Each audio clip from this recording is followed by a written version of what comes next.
Hello. This is Rajat here from Startup Frat, and in this video, what we're going to do is we're going to talk about how to win at any ball game.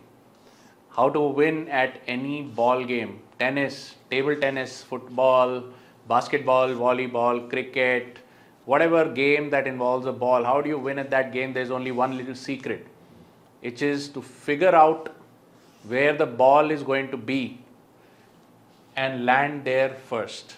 Okay, figure out where the ball is going to be and be there first. That is the secret of winning every ball game. Okay, so today what we're going to talk about is if you're a commission seller, if you're a network marketer, financial product seller selling mutual fund, insurance, health coach selling health supplements, or property broker, any kind of commission seller where you're selling somebody else's product, third party product, then how do you utilize, how do you hijack the money that is already flowing in the market but is just not coming to your pocket? Okay, I'm going to walk you through the mechanism, and before I walk you through the mechanism and the timing and what's happening today and how you can make the most of it, I just like to go into the history of commission selling. What is the history of commission selling? In 1955, network marketing started in America. In fact, much before that, insurance selling started in America. Okay, some of the biggest network marketing leaders of the 1950s in America were actually ex-insurance salesmen. Insurance sales were the most difficult sales to ever be able to do, and insurance salesmen who were successful were highly revered, and they were always looking for ways to expand their income. So when network marketing company says, well, we'll give you a partnership in the company or 30-40% stake if you build a big team or something like that, then then they kind of moved over there. All the biggest sales books, marketing books, etc. of the time, 1930s, 40s, 50s, were written by insurance salesmen. Okay, top insurance salesmen. You name Zig Ziglar, you name Brian Tracy, all the top guys have sold insurance at some point in their lives. Okay. Now in India also in 1956 LIC started, and then they said, okay, let's catch a hold of all these retirees, ask them for leads, and if we can close insurance policies with their friends, family, whatever, we'll give them some money. So that's how the whole LIC model started. Okay. Now the history of commission selling assumes 4 barriers. Why would somebody come into commission selling instead of doing their own business, instead of focusing on their job or whatever? 4 barriers which prevent a person from thinking about setting up their own business or expanding if they already have like a shop or something like that, expanding that business versus doing network marketing or any kind of commission selling. Okay, so what are the 4 artificial barriers? Licensing. They said when these industries came to India, which is in the 70s, 80s, 90s, 1998 network marketing came to India, they said setting up a business license and getting all the approvals from the government is very, very difficult. So you can't really do your own business that easily. Better to be a distributor with a company who already has all the licenses, and if you get us, build a team, build network, product volume, we'll give you a part of the proceeds. Okay. Second, location. In order to run a business, you'll need to have an office address, you need to have office, employees, or fully, built out stuff or something like that. Very, very expensive to do that. So since you can't do that, let us help you. Why don't you run it from your home and just build the network and we'll just pay you. Okay, so you can't afford a location. Third, labor. In order to build a business and expand it, you will need labor, you need employees, you'll need an accountant to do accounting, you'll need, HR to do, personal management, you'll have to pay salaries to salespeople, operations people, etc. Instead of that, just build a network. HR is nothing but the company's events and systems where we will run with some policies and some code of honor. That is HR, nothing is required. And finance is all going to be calculated by the company's calculator, who's to be paid how much money, etc. You don't need to worry about it. Okay. Fourth is logistics. Even if you did set up a business, etc., can you compete with any of the other companies? They have big trucks, they have warehouses, you don't have any of this. So why don't you do business with us, promote our product, and we will pay you a commission. Okay. 4 artificial barriers. Why do I call them artificial? People still do commission selling because of these barriers, but these barriers don't exist anymore. These barriers don't exist anymore, my friend. I'll break these barriers for you. Before that, we'll just go into how the money is moving. But the 4 big artificial barriers, the 4 L's: licensing, location, labor, and logistics. The 4 big myths. Okay, licensing, location, labor, and logistics. Okay. Now, how is the money moving? Let me just share with you a history of how the money is moving in India. Okay, what is the money supply looking like? Overall, if the money supply in the country is more voluminous and more liquid, you have many more options to get that money into your pocket. Yeah, there are two steps.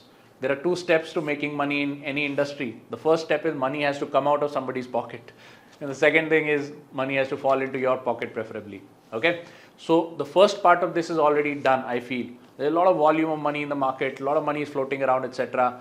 And the first half is already done for you, which means too much money is coming out of too many pockets already. How do you make it come into your pocket? Okay, I'm going to show you the machinery that you can utilize, especially if you're a commission seller, because I've been specializing in commission selling for last 18 years now. And we've built technology, we've built all the required models that you can utilize. Okay, so 1994, money started getting free. Yeah, earlier in order to withdraw some money, you either had to pay a check to somebody or you had to take the check to the bank and withdraw your own money. But 1994, you had ATM cards in circulation. Suddenly, you could just go to any machine that is around, you just put your ATM card and withdraw money. The ATM card could also be used at certain shops and all, but people are not that confident. So they said, I'm not going to use this card at a shop or something. I'm just going to use it to go to an SBI ATM where there's a security guard outside, and I'm just going to put that thing in the machine, get some cash. That's the only thing I trust. Okay. By year 2000, 1998 to 2000, things had changed. Now people are a little more convinced that, okay, they're not going to get defrauded, etc. And they would trust, in addition to the ATM machine, they would say, okay, I'm willing to use this card at a BPCL petrol pump. Yeah, so you had the BPCL branded petrol cards and petrol cards and all that. So they said, okay, I'll use it to withdraw money, and I'll use it at a petrol pump. It's a BPCL petrol pump, government company and all that. That's the only two places I trust in order to use my card. Okay. And the third, 2004. By 2004, people have started becoming a little more confident. They're willing to use their credit cards, debit cards, whatever, at a physical store. They would say, okay, this is a store I trust. This is a merchant I trust. I'll know the shopkeeper. If I have to pay money, I'll just, swipe my card or something. Okay. Then the next stage was 2014.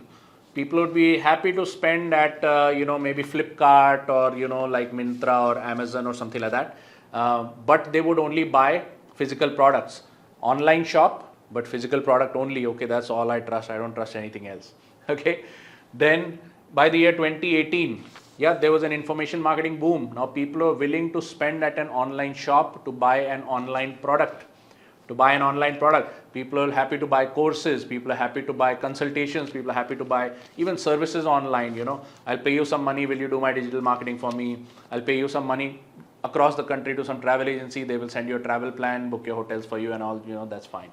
Okay, airline tickets, so people are, the money is coming out of pockets in various forms today. Even a sabji wala has, the Paytm, they have GPay, they're collecting money from the air, they're paying from the air. Everybody has paying capacity and everybody has the means to pay today. Okay, everybody has the means to pay. One of the 4 barriers why sales don't get made is the modality of payment. Modality of payment problem has gone away. Everybody has modality of payment today. Okay, so how do we use this in commission selling? All of this money is floating around the internet. People are buying stuff left, right and center, but a commission seller is unable to collect any of this money. Commission seller, all they are able to do on the internet is probably get some internet leads. Either you'll get internet leads from like 99 acres or a listing service like that, or Just Dial or something, or you may be able to run some Facebook ads and get some leads from there. And then the whole process goes offline, which is I'll call them, they'll come to meet me and all of that stuff. Okay. So how do we make sure that we can capture more of this process in an online format and also expand our money supply? Okay, what all commission sellers need to do is 2 or 3 things. If people are willing to pay by card, people are willing to pay by EMI, people are able to pay by GPay or by Paytm, the first step you need to do is you need to set up an e-store. Okay, you need to set up an e-store. To set up an e-store on either InstaMojo or Razorpay is absolutely free of charge. Okay, you can just submit your PAN card or something like that, they'll give you an e-store. Okay, in order to get it fully verified, you need to tell the bank that I want to collect credit card payments also, I need to collect EMI payments also, whatever, and they will just tell you what is to be done. Just get a full KYC verification and stuff like that, and you should be able to collect money from an e-store. That's the number 1 thing. Number 2, all the products that you're selling, the money is first going to somebody else, which means the cash point is owned by somebody else. and then the money comes to you as a commission. That means you can have thousands of customers, but your source of income is only one, which is all the money is coming from the company. Okay, if the company cuts you off, like a big builder cuts you off the mandate if you're a property broker, then your source of income is gone. You got to find a different builder. If a network marketing company, you build all this big network and all, you get into some trouble with your upline, the company says, oh, you didn't do this right. And if, God forbid, if they cut you off, then you lose all of those 1,000 customers because they belong to the company. The book of business is owned by the company. Yeah. So the second thing you need to do is you need to own the book of business. You need to own the book of business. How do you do that? You create an information product. Okay, you create an information product that gives people some clarity about how they should make the buying decision. See, people buy a property not because the property is great. People buy a property because they're working with a broker who they're very comfortable, has their best interest at heart. So even as a broker, you have 100% committed confidence of somebody. You can tell them to take risks that they might otherwise not be able to take just because you think it is the correct risk for them to take. Similarly, with network marketing, some people have got so much clout in the market that based on their word, lots of people are going to join the company. The secret of such people is they own an information system. They own an information system. Look at Team Sonu Sharma. What is that? It's an information system. What is Bada Business? It's an information system. What is Winning Team? It's an information system. You see, all the leaders in your industry already own an information system. And this information system owns a book of business, which means all the events that happen, all the tapes that get sold, etc., are owned by the information system, owned by the book of business. Brit Worldwide is nothing but an information system. Network 21 is nothing but an information system. Okay, all of the big leaders in network marketing have their own information system. That's what you also need to create. Okay, if you're into financial planning, if you're into health coaching or selling supplements, before you start promoting a complicated product, which is a nutraceutical or something like that, before you start promoting a complicated product like an insurance or a mutual fund, somebody has to go through the process of taking a decision on why this product is relevant, why I should invest, how much money should I invest. Okay, today we are giving this information for free. Today we are giving in this information for free as part of our sales process. But the big open secret in the market is that people are paying money for the same information to somebody else who has set up the same information inside an information system that looks slightly better than what you look like, because you are nothing but a face that goes to a customer's house to give information. Put that same information inside a video like I am putting it right now. Put the same information, make it chargeable through an e-shop, like through an Instamojo link or something, and suddenly that information becomes sexy and chargeable. Yeah, sexy and profitable. Yeah.